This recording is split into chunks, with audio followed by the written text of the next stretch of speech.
র্যাবের হেফাজতে আছে, আসতেছি, সমস্যা থাকো। গত 2 তারিখে জাহাঙ্গীর উনি অপহরণ হয়েছেন এবং বিগত 9 দিন ধরে সে অপহরণ অবস্থায় ছিলেন।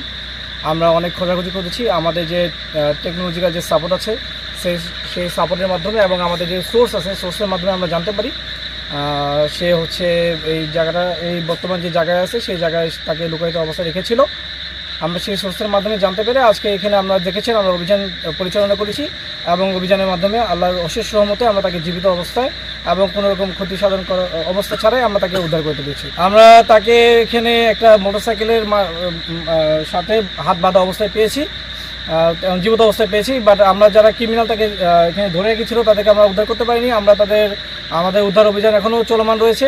আমরা তাকে আজকে যেহেতু তাকে এইমাত্র আমরা উদ্ধার করলাম, ভাই এখনও কথা বলার মতো অবস্থায় নাই, যেহেতু অনেকদিন ধরে আপনার বিষয়টা বুঝতেছেন।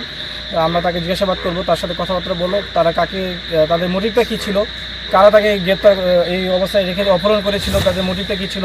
তারা আপনারা সবাই জানেন যে 1 কোটি টাকা ডিমান্ড ছিল, এটা ছাড়া আর কোনো মোটিভ ছিল কিনা সেগুলো আমরা জিজ্ঞাসাবাদ করে আমরা পরবর্তী সময়ে আমরা ফার্দার যে ইনফরমেশন সেগুলো আমরা আপনাদেরকে জানাবো। খেয়াল রাখো, আসলে খেয়াল রাখো।